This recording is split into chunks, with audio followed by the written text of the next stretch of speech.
Mzani wa ubora kati ya Young Africans dhidi ya Azam FC katika mchezo wa fainali utakwenda kuathiri vipi mchezo wenyewe?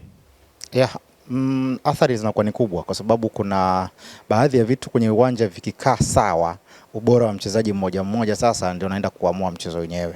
Lakini mnaposema mchezaji bora pia anahusishwa na maamuzi yake. Kwa nafikiri Yanga Azam wana wachezaji bora, lakini nani ana wachezaji bora zaidi ndio ambayo inaweza kuja kuamua mechi, kwa sababu naamini wachezaji wote watatumikia mbinu na matakwa ya maelezo ya walimu wao vizuri. Sasa baada ya kutumikia hiyo mifumo yote, mipango ya walimu, basi tutegemea ubora wa mchezaji mmoja mmoja uweze kuamua mchezo. Kwa hiyo ubora ni sehemu ya maamuzi ya mchezo. Sio kila timu ikifungwa au kila goli likifungwa basi kuna madhaifu ya timu pinzani. Kuna wakati mwingine ubora ndio unaamua kwamba mtu fulani ashinde. Kwa hiyo nategemea mchezo ambao unakutanisha timu mbili, makosa yawe machache lakini ubora uwe kwa kiwango kikubwa. Hayo ni yale yanayotokea uwanjani kwenye makaratasi kati ya timu hizi mbili. Nikizungumzia ubora kati ya Yanga na Azam FC, jiwe la ubora linaangukia kwenye timu gani? Unaangukia Yanga. By the way, Yanga nafikiri ndio timu ambayo ina ubora mkubwa zaidi Tanzania kuliko timu yoyote. Yanga wamejitengenezea, waliset standard yao ambayo mpaka sasa hivi hawajafikiwa, labda Azam wanaikaribia. Na utaenda kugundua kabisa kwamba squad depth tu ya Yanga inakutisha. Ukizungumzia ubora, unazungumzia kwenye kitu gani? Kwa sababu Simba ndio timu bora nambari 5 kwa viwango vya CAF barani Afrika. Kwa ukizungumzia ubora kidogo uwekee sawa sawa watazamaji kwa ubora gani ambao unauzungumzia?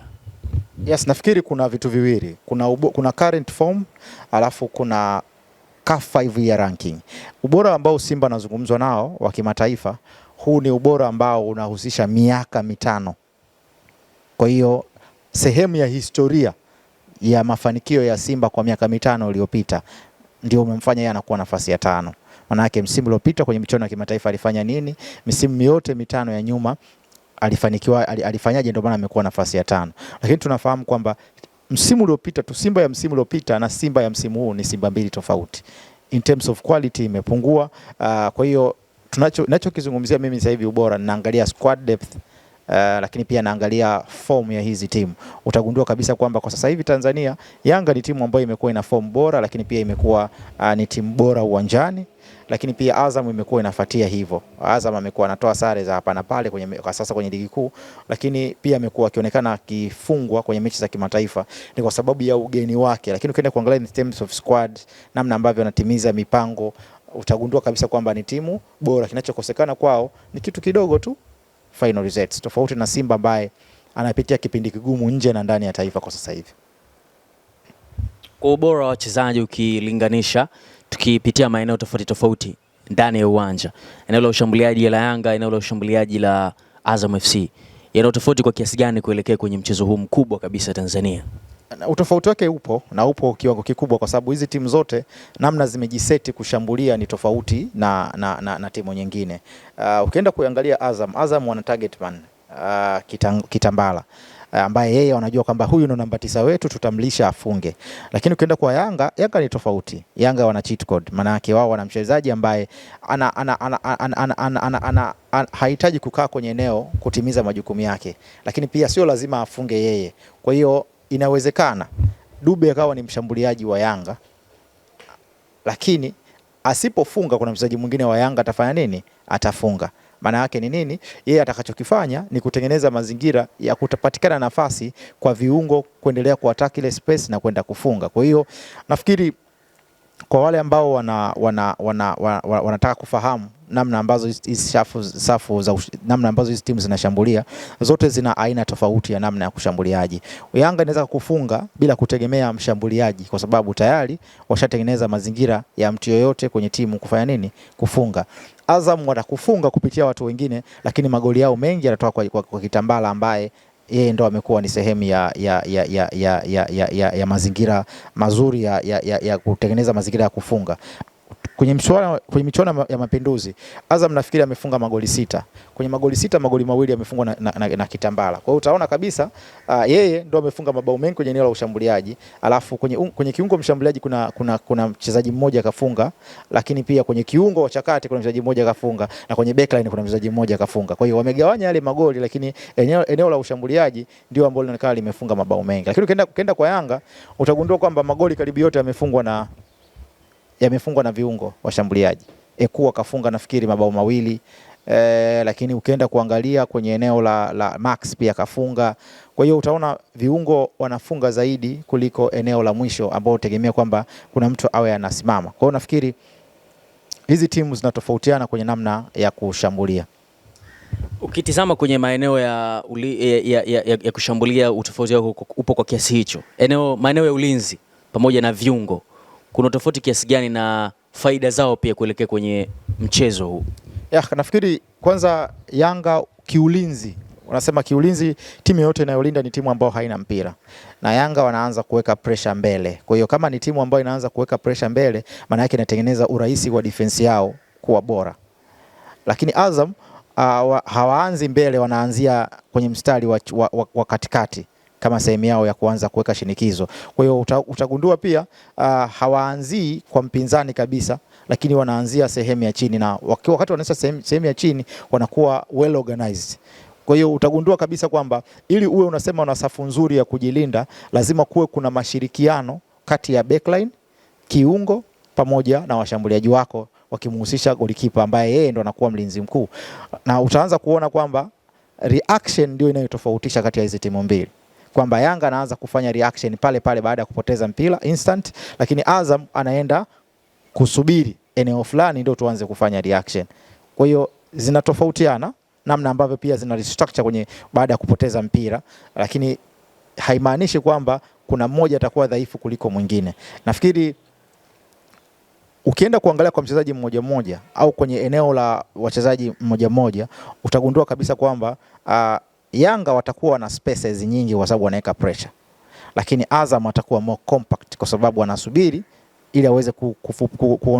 ili aweze kuleta mistari karibu kati ya mstari wa ushambuliaji, mstari wa kiungo na mstari wa ulinzi. Kwa hiyo nafikiri hizi ni timu ambazo zinatofautiana, lakini kila namna ya ulinzi wake una faida kwa timu, kwamba ukiweka pressure unalazimisha mpinzani wako kufanya makosa, lakini wewe unayemsubiri mpinzani wako aje kwenye eneo fulani ndio uanze kuweka pressure, pia umetengeneza ulinzi thabiti kwako, kwa sababu umetengeneza karibu wa zile lines za kiuchezaji, maana yake line ya ushambuliaji ya midfield pamoja na defenders. Hiki ni kipindi cha usajili na kila timu inaingia sokoni kusajili pia. Yanga Afrika ni moja kati ya timu ambayo inahusishwa na kukamilisha usajili wa baadhi ya wachezaji ikiwemo Allen Okello, akiwemo Depu, wachezaji mbalimbali akina Mohamed Damaro, Maruf Shakir akimtolea nje yao Kwasi ataula akirejea tena kwenye kikosi.